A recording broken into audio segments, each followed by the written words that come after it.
Has Star Trek Strange New Worlds become too comical? I want to ask that question.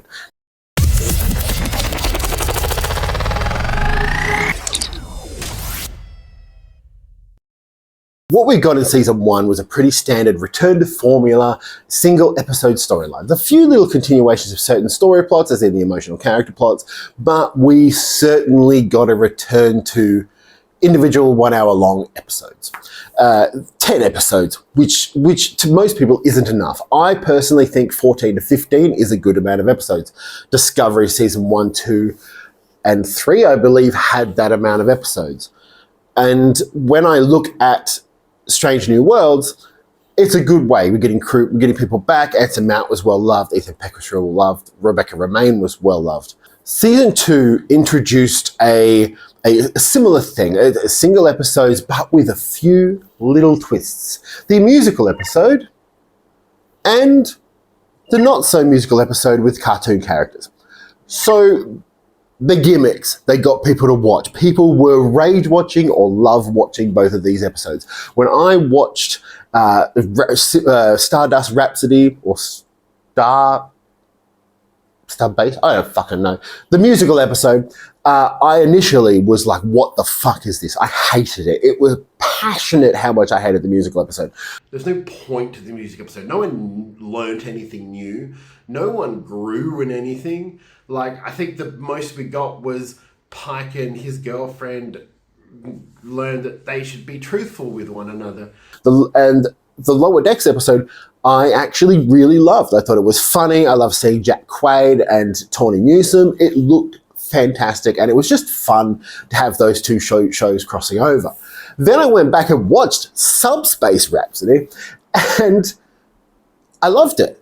Like some of the songs are a bit dodgy, but overall it was a fun episode of something that hasn't been done in Star Trek before. Some of the songs are actually bangers. Connected by Celia Rose Gooding was amazing. I'm the X, like making a song and a math, brilliant. It was like a fart from my mouth, wasn't it? And they sort of got this gimmicky thing, right? A tonal shift, like a shack. A tonal shift from these episodes to a more lighthearted, silly, sort of having a bit of fun with the formula kind of thing, which is fine. No issues exploring places we haven't been. A good majority of season 3 has been sort of standalone, stylistic episodes. We've had a zombie episode. We've had a holodeck murder mystery episode. We've had a Vulcan body personality swap episode.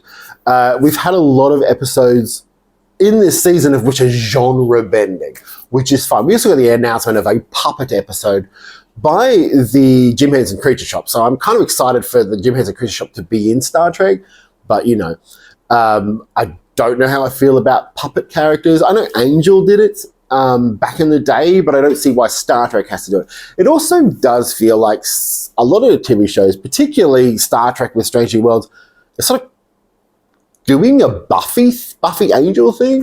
Like we've got a musical episode, we've got an animated episode which is kind of like Farscapey. We've got this puppet episode which is Angel-y. Like there's a lot of callbacks to sort of 90s stuff, but I don't know how well the puppet stuff will work in season 4. So this reliance on gimmicks, and lots of people bring it up in the comments of my videos, and also the level of humor. Now, introducing Pelia, the engineer, she is just pure comic relief.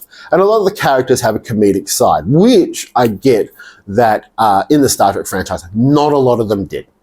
I would arguably say very rarely is any character in Star Trek funny, as in laugh out loud funny. You might get the occasional, or, oh, ha, that's good.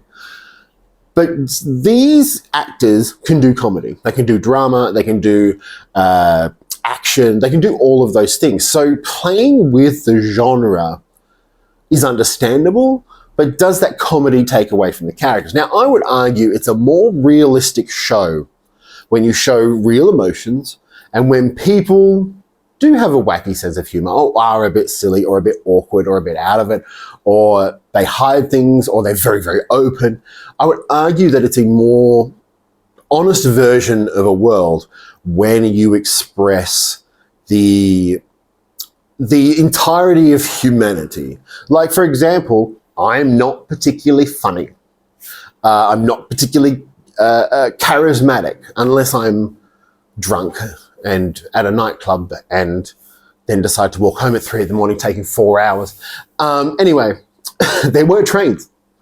But people are different. People have different personalities. But what TV tends to do is go, you're the serious one, you're the comedy one, you're the romantic one, and put them in a bubble, each of their own. And Strange New Worlds does do this a little bit, but also plays on the fact that not all characters are this one stereotype. And Next Generation did it. Riker was the ladies' man. Troy was the empath. Beverly was motherly. Picard was the leader. Geordi was the engineer nerd. Like, everyone has a posting specific function. But what we didn't see is their personalities really come out of it, other than Riker is charming and loves women, or non-gender aliens. And we didn't see a lot of stretching outside the personality bounds. That could be because of 24 episode seasons, 7 seasons long, but they didn't stray too far from their own character molds. Whereas in Strange New Worlds, they're not afraid, I think, to take these characters out of their comfort zone. A big example of this is La'an. In the first season, she's stern, serious, you wouldn't get a funny bone out of her. Second season, she's a little bit lighter, but she has to deal with the Gorn stuff in the second season. And beginning of the third season. In the third season, we get introduced to a La'an who's moved past her fear and past her trauma, and she's starting to re-engage with the world around her. We get to see Una, who was the stern one in The Cage originally, and in Strange New Worlds, become a more open and honest character about she fell in love with a Vulcan named Doug. Doug was the highlight of that episode. And Strange New Worlds does something. Discovery did this as well, but they were very serious. It was very dark, serious Discovery. And then it turned into adventure, so everyone kind of didn't get the expansion that, say, Michael Burnham did. So the background characters didn't have a huge amount to work with. Stamets is probably the biggest changed one besides Michael Burnham, and that's just because he went from grumpy to not grumpy. But in Strange New Worlds, every character has flaws, has emotions, has humor, has different things. Some people are funnier than others, some people aren't. When they introduce small characters like the nurse from one of the earlier episodes, and you genuinely feel something when they die, you really get to understand that although Star Trek Strange New Worlds is that similar episodic format, it's also the first Star Trek show to have characters who are rounded.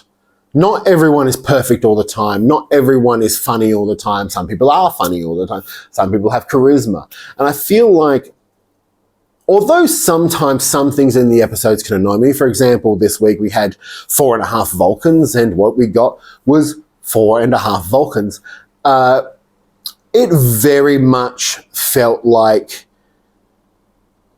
certain things were a bit silly. Like, for example, the hair changing after they get the injection. How the fuck did that happen? Unless the hair follicles changed and suddenly their scalp spurted out hairspray.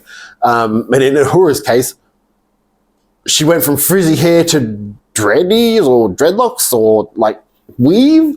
Like, I don't know how it happened. It's just fucking weird. That kind of thing, yeah, I get people being disdained of. I don't understand this fear of television characters actually changing within the series and growing within the series, whether good or bad. But a lot of fans seem to have an issue with the seasons aren't long enough. Okay, if you have a longer season, it's a slower character build.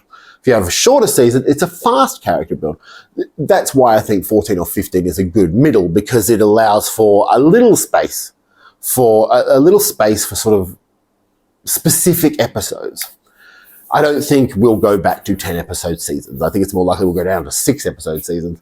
But yeah, it's a really interesting and I want to say confusing thing that Star Trek Strange New Worlds, yes, it is wackier, but humans are fucking wacky. It is, I want to say, more emotional than most other shows, not as emotional as Discovery. It has trauma with its characters. It has a developing behind the scenes narrative, building to TOS. So these characters, some of them have to fit the mold they represented in TOS. Others, we don't know what happened to them, so they're free to go. But ultimately, I think what Strange New Worlds gets right in terms of what gets right and gets wrong. I don't think Strange New Worlds is going for deep messaging. I think that's because of Skydance merger. I think it's because of the state of America at the moment. I think pushing too many idealistic progressive notions will make people tune out. Those hate watchers who just hate everything anyway. But I also think that they are trying to push characters to be more human, relatable, understandable, which I think is a good thing. The funny thing is conservatives never pick up on the fact that the crew is over half female. Like, it's a really, really odd sort of thing that these conservatives have so much issue about woke agenda, but the bridge of the Enterprise or the crew of the Enterprise are over 50% female. Not heard a beep about it. Not heard a complaint about it. Because they're all attractive females, maybe? Except for, well, Pelly is attractive in her own way. But yes, this is my thoughts on Strange New Worlds. Has it become too silly? I don't necessarily think so. Do I think it relies on gimmicks a bit too much this season, season 3 in particular? Yes. I think that they should be exploring more scientific elements. I don't want to even get into the fact that it's called Strange New Worlds and we barely see any Strange New Worlds.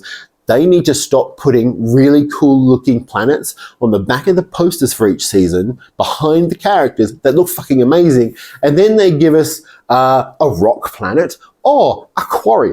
We went to one planet this season and it had pyramids and it was in a quarry. Why the fuck do you even have the AR walls? Anyway, that's my thing. That's my only bee in my bonnet. Make sure to like, comment, subscribe. Come back for more random videos later.